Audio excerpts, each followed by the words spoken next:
Hey everybody, it's Paul, and welcome to my tank guide for Gates of Retribution, which is our second wing of the Siege of Orgrimmar LFR.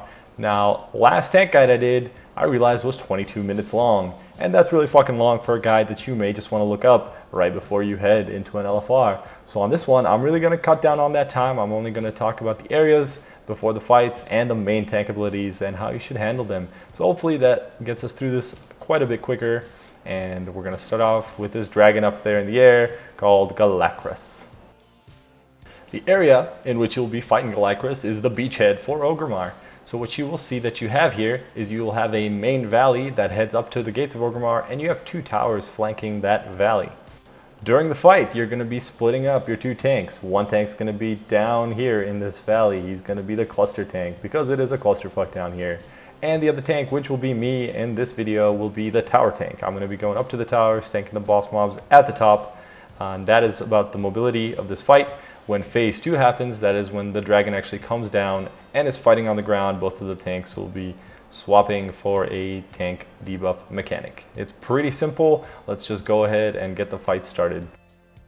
And now the fight is started, and we are in what I like to call the clusterfuck phase, where your main tank basically is just going to be down here in this gauntlet. He's going to be tanking a bunch of mobs, and these mobs are structured down into 8 waves. 8 waves where you'll be killing various things that do various things to the raid, but it's LFR, don't need to worry about it.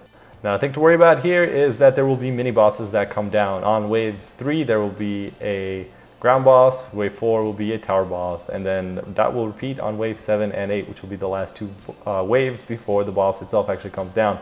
So what I'm going to fast forward to here is a Demolisher is going to come down. It's going to be a big siege weapon, and that is actually going to be the start of wave 4, where the tower on the left as you're facing Orgrimmar, which I'm going to face right there, that tower on my left, that is the tower that I will be going to first. So here comes the big daddy Demolisher. It's going to start shooting at that tower. Stay down here, help people kill this Demolisher. Once it's at about 50% HP, gather up your homies. Hopefully it'll be group 5. Hopefully you have a healer with you. Gather them up and make your way to that tower that I highlighted a little bit prior to this. And right here you actually see a little poison cloud that is dropped by the wave 3 boss that is called something the snake. That boss, just make sure you move her away from the poison clouds, keep her faced away from the raid, and do that same thing with the wave 7 boss. Ground tanking is pretty simple. Now, as far as tower tanking goes, here we go. I'm in here. One of these mobs has an aggro table, the other 2 are just random shots.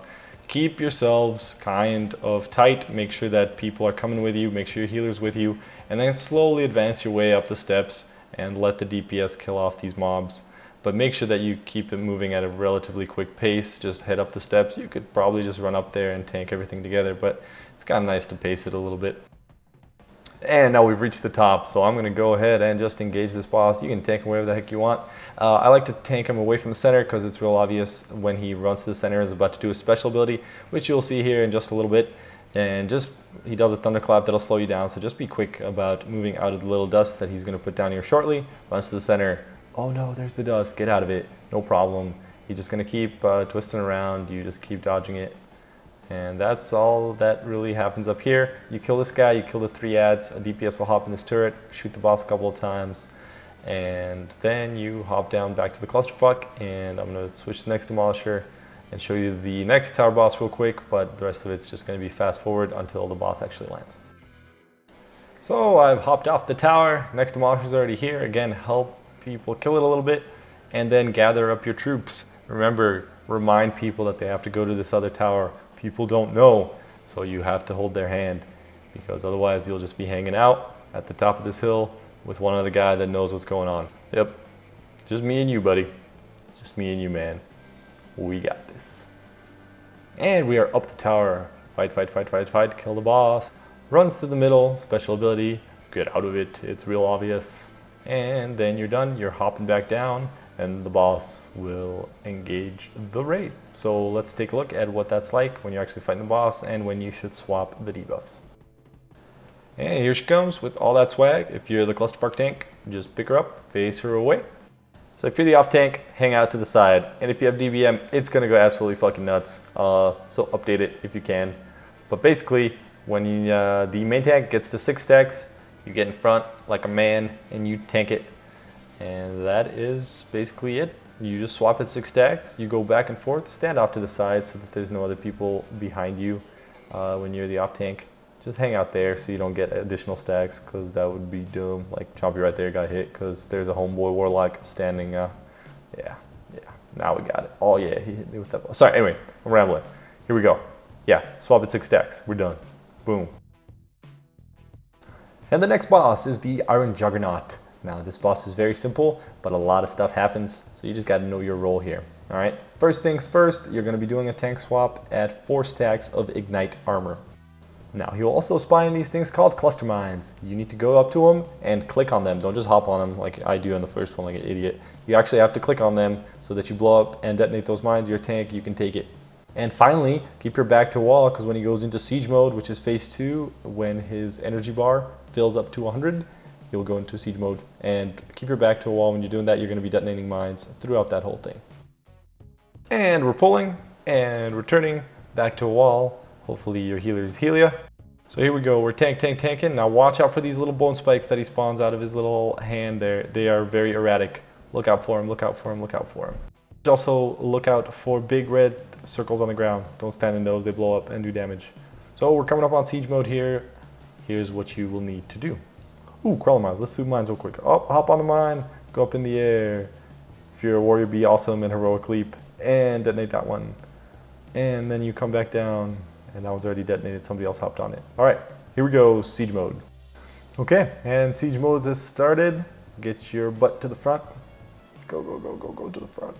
Now you have your back to the wall so that when he does his big blowback like a jerk, you can have your back to the wall. There it is. Oh, I should get knocked back here any second. Woo. Don't stand in these tars. If you get targeted by a laser, which should not happen to tanks, do not run that laser into the tar pools because they'll go boom. Keep detonating mines. Raid members actually in LFR do handle that pretty well, but other than that, that is all that siege mode is. If you're not a warrior and you don't have super awesome mobility, do not get to his back. Keep your ass on this wall. Otherwise you're going to get blown across the room and you're going to be way out of position. So that's about it for siege mode. These 2 phases repeat until he's dead, and that is the Iron Juggernaut fight. Oh, look at me being a noob, but it's awesome because I'm a warrior, so it's not even a problem. Boom. And yeah, really, that's the fight. Swap at 4 stacks to the debuff, avoid spikes, avoid red shit, avoid siege mode knocking you back all over the place willy-nilly, and easy peasy lemon squeezy. Done. Now the third fight, the Kor'Kron Dark Shaman, is actually a fight where you can make or break the fight as a tank. It's a huge mobility fight, and you guys are completely in control when you are kiting. Now, because you are kiting, it's important that you communicate which tank is picking up what mob, that they know when to swap, so that the mobs always stay together, because they do have a shared health pool, so you want to cleave them down as much as possible. At the start, make sure you pick up the doggy that you're responsible for, as well as your mob. Drag them all together for a huge AoE fest of fuckdardom, and then the dogs will die, and you pick up your mobs and you start tanking them. Now it's really easy to see a clean swap here at the start, so I'm gonna let that happen, and then we're gonna fast forward and kind of show you the mobility.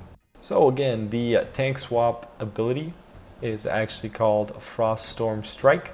We swap mobs right when that reaches 6 or 7 stacks. Just make sure you communicate that, and then you're tanking the mobs. Now the hard part of this fight, as you will see, comes from the fucking craziness that ensues when these guys start getting special abilities. They get abilities at 85, 65, and 50% health, and you'll see that it gets a little wild. Alright guys, the third bullet point I had for this fight was focus. Now that's really important once shit starts flying around. There's going to be bad purple stuff, bad green stuff, and bad red stuff, all of which will hurt you and your raid members. Now, all you gotta do is make sure that you focus on swapping the mobs and moving them to a nice clean area for the melee and for your range to kind of adjust. Now, when you start up here, it's real fucking cramped, so you gotta move it quicker. But like I said, you can do it in the main area where you're just going around in circles, and you should not run out of space, provided that you take your time, take a few risks here and there, but when shit gets real hairy, you know when to pull out.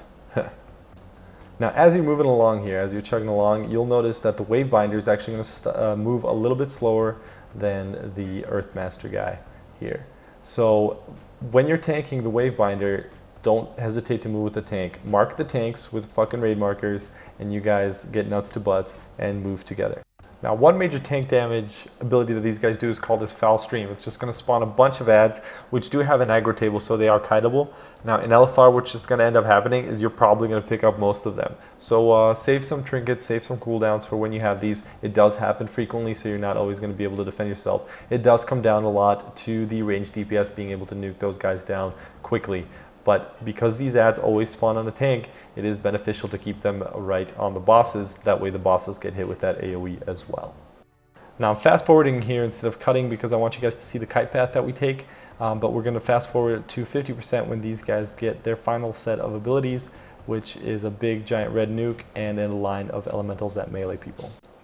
These red abilities, red damage abilities, like I said, will always come in sequence. Now you'll get a big red area and then you will get that ashen wall popping up. So you should always expect them at the same time and don't move prematurely. There's a big time difference to get out of that giant red nuke. So don't move the bosses and then have the ashen wall spawn and block off another area. So this is when it starts getting a little bit nuts, and as soon as you start losing more and more DPS, that little ads stay up a little longer and you start running into a little bit of trouble. Now, like I said, the tanks just stay together, keep your mobility up, avoid these crazy colorful abilities, and keep swapping the mobs. And that's really all this comes down to. See right there, we get an ashen wall, you just pull them through it, get to an open area, keep up your kite path, and keep moving the mobs around the edges of the room so that you're not ever really caught in a corner. And that's really all there is to this fight. I'm going to fast forward rather than cut so you guys see the full duration of, like I said, the kite path.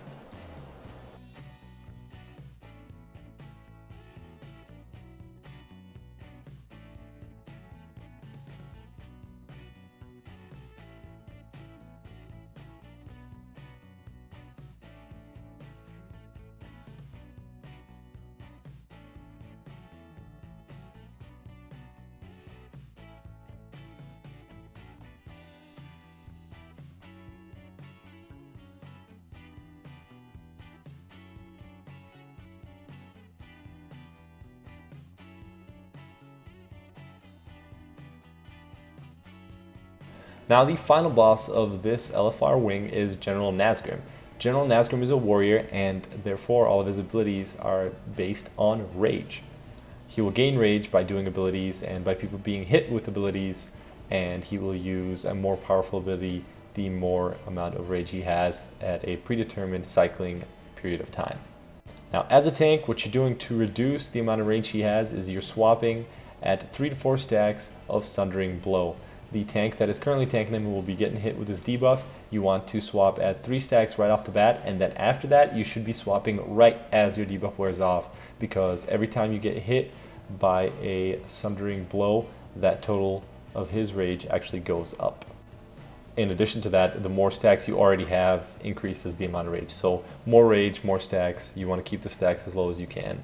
Now as far as a pure tank perspective goes, that really is it. If he ever gets to 100 rage and uses an ability called Ravager, he will spawn little spinning axes around the room, and you should move the boss away from that. That way, tunnel visioning melee aren't getting nailed by it.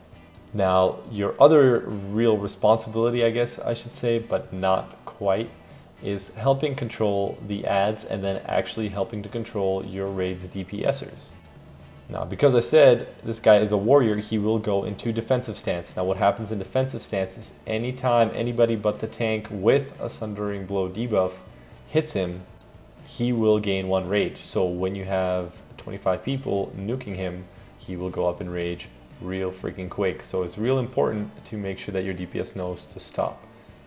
Now, what I have done to help with this is I've actually made a macro that in /say and /yell announces to stop attacking the boss. Now, some people are still not going to fucking listen to this, but then you can at least point them out. And if someone has like a fail announcer mod, they will be the ones that are obviously called out. So whenever defensive stance is coming up, as it is here, I will go ahead and click my macro to announce to the melee to stop hitting the boss a little bit prematurely. When he has that shield out, if you don't have a Sundering Blow debuff on you, you should not be attacking him. Really, guys, that is it for this fight as far as the tank perspective goes. Don't stand in the lines of fire that he creates every time he does a heroic leap. and whenever you see a war shaman that you can easily get to while being able to get back to the boss to taunt in time, you should help with interrupts, as well as killing any healing tide totems they may put up, help with killing the banners that he puts up. I mean, you're kind of a utility tank at that point, but your primary responsibility is to make sure that those Sundering Blow debuffs do not get too high. And guys, that about wraps it up for the second wing of the Siege of Orgrimmar raid guide. Thank you very much for watching. I apologize for the delay in getting this one out. I know that the third wing is out already. I need to get that video made. I know a lot of you guys already know these fights, but I appreciate the views. I appreciate the subscriptions. Thank you for watching. This is Paul. You guys have a good one.